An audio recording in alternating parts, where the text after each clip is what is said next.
Coucou mon roi et ma reine bio. Aujourd'hui, je vais te donner des signes qui vont te montrer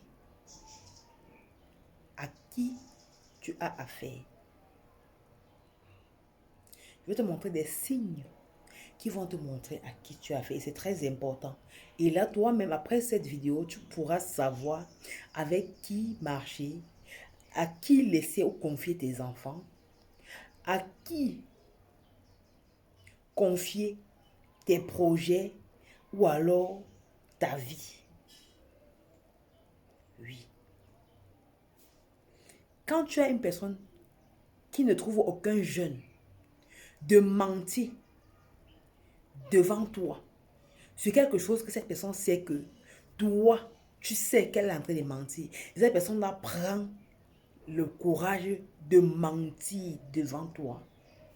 Cette personne-là, il faut être avec elle à distance. Parce que la même chose qu'elle fait devant toi là, elle le fait à plusieurs personnes. Ce n'est pas seulement devant toi qu'elle le fait. Elle le fait plusieurs fois et à plusieurs personnes.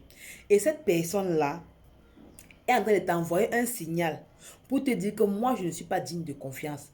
Parce que si cette personne peut se mettre devant toi et mentir à une autre personne sans avoir foi aux yeux, mentir copieusement, peu importe ce que cette personne va coller à ce mensonge-là, c'est une personne que tu dois te méfier. C'est une personne à qui se méfier. Donc, on doit absolument se méfier de ce genre de personnes. Donc, toi qui regardes cette vidéo, si tu as quelqu'un dans tes environs, sois prudent avec ce genre de personnes. Parce que c'est quelqu'un qui n'est pas digne de confiance. Ce qu'elle te dit, je n'ai pas su de ça. Si elle peut mentir quelqu'un d'autre devant toi, ça veut dire que toi aussi, elle va te mentir un jour. Et tu ne pourras pas dire le contraire. Et tu ne pourras pas tu ne pourras pas être sûr de ce qu'elle te dit, puisqu'elle a eu l'habitude de mentir aux autres devant toi. Et sache que ce qu'elle fait aux autres devant toi, elle le fait pareil avec toi aussi. Ne crois pas que non, elle fait ça parce que c'est la personne, elle n'est pas sa personne. Non, toi, tu es sa personne. C'est-à-dire qu'avec toi, elle ne pourra pas te mentir. C'est faux. Tu te fous carrément le doigt dans l'œil. Voilà. La deuxième chose que tu vas encore écouter pour savoir avec qui tu as affaire et savoir si cette personne-là, tu peux lui confier ta vie ou tes projets ou bien tu peux lui faire confiance. Quand tu vois une personne qui te dit que moi, je suis dans la spiritualité, je suis chrétienne, je suis nanani, nanana, il te dit, ou bien alors je suis un pasteur, ou alors je suis un prophète, ou alors je ne sais pas trop. Mais ce qui concerne la spiritualité religieuse. Et quand tu vois cette personne-là, te parle de la religion, te parle des coutumes, la personne est mélangée.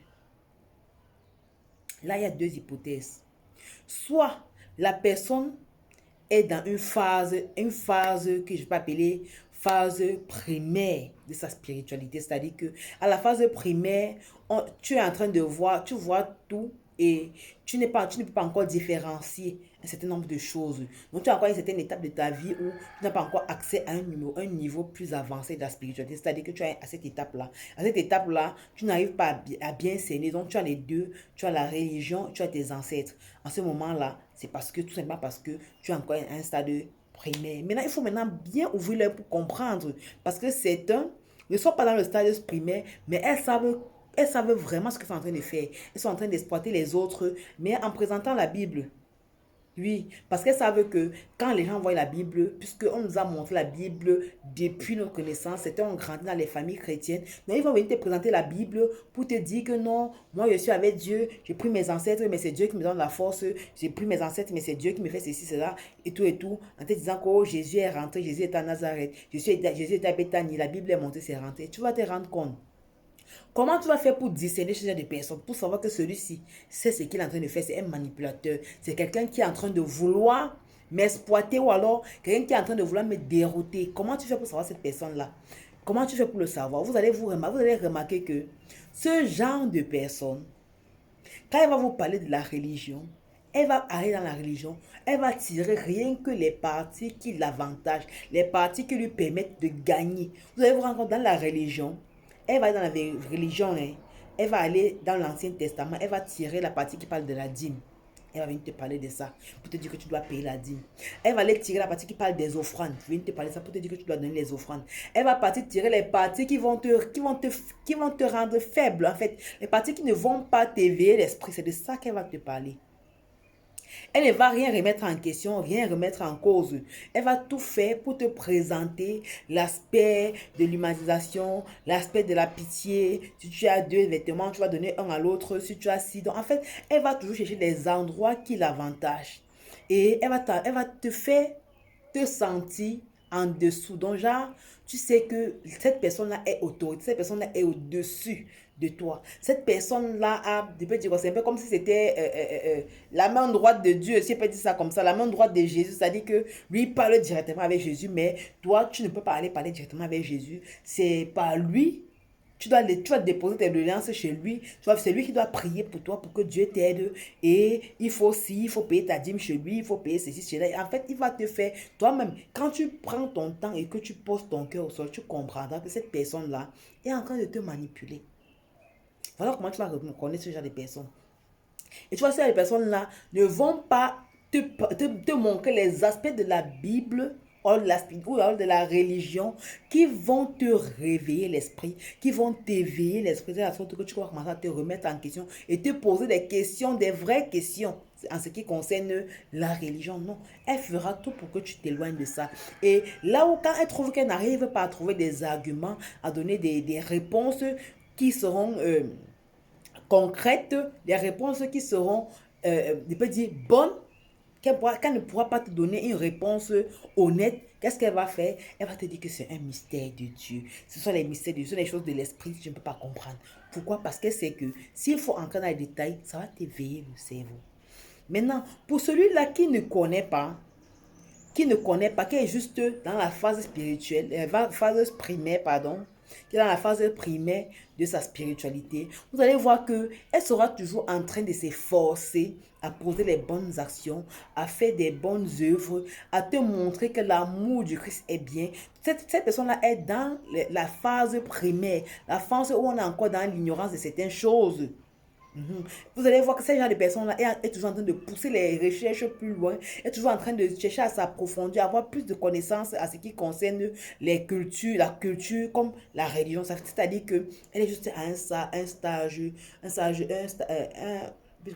stade primaire de sa spiritualité. Voilà pourquoi elle va te présenter Jésus, parce que lui, elle aussi, on l'a présenté Jésus. Elle n'est pas encore arrivée à un niveau approfondi de la religion pour comprendre ce qui se passe. Voilà pourquoi elle te présente ce qu'elle connaît. D'accord? Maintenant, la personne qui va venir devant toi et va te présenter ces deux aspects-là, je pense qu'avec ce que je t'ai donné comme explication, tu pourras déjà déceler est-ce que cette personne si est vraie ou elle est fausse. Voilà. Voilà ce que tu vas essayer de regarder. Maintenant, je vais te parler d'une troisième catégorie de personnes que tu vas essayer de te méfier d'eux, parce que ce genre de personnes-là est douteuse et dangereuse pour toi.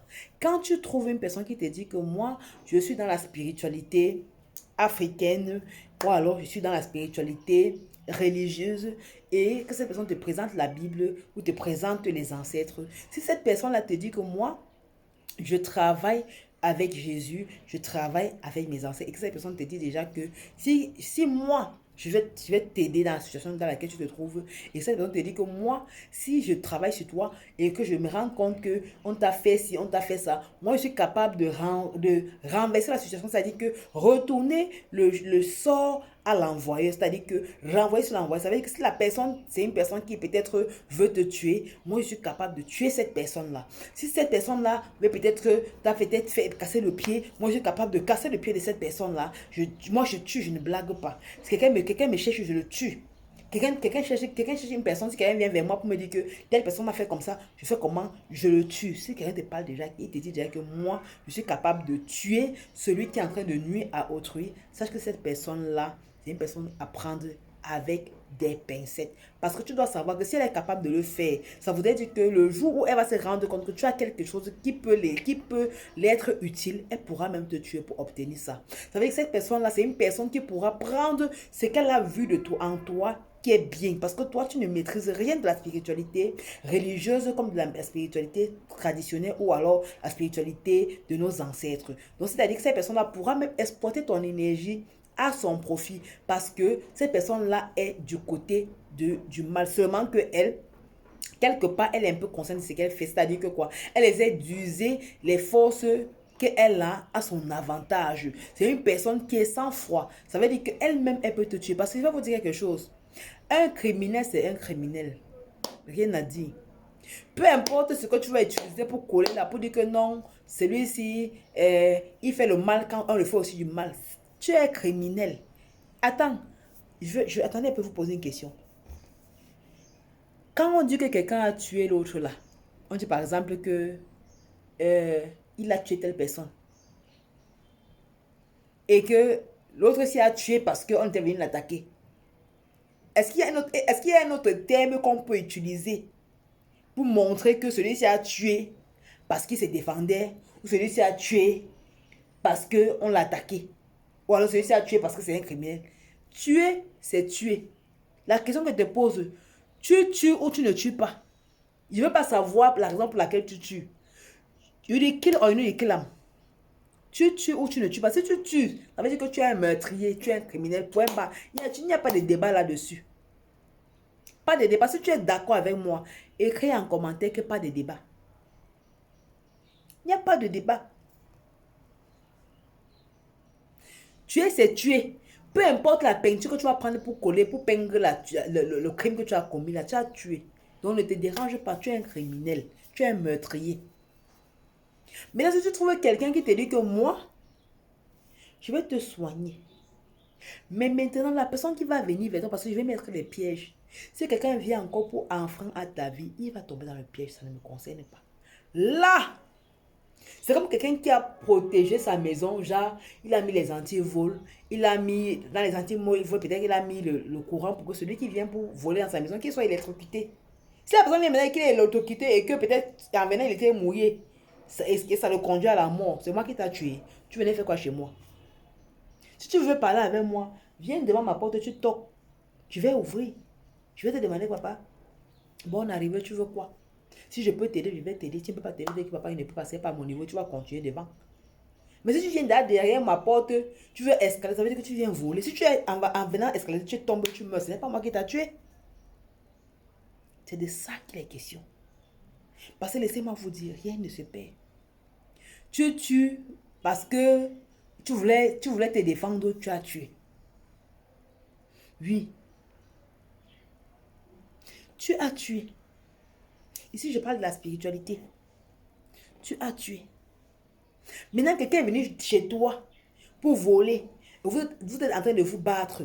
Il te donne les coups. Peut-être en voulant esquiver un coup, peut-être ton doigt, ta main a cogné son nez, il est tombé, il est mort. Tu ne l'as pas tué. C'était un combat. C'était là, vous vous battez. Chacun se battait pour vivre. Mais pas que tu te lèves, tu dis que non. Comme il est venu me taper la fuite là, moi aussi, je vais aller le rendre. Vous deux, vous êtes pareils. J'espère que tu me comprends. Je pense que je t'ai ignoré au moins ce 3 à 4 points que tu vas utiliser pour avoir le discernement sur certains types de personnalités. Surtout qui viennent devant toi avec la religion ou la spiritualité, d'accord? C'était votre reine Bio. Vous avez abondamment béni. Beaucoup de bisous. Ouais.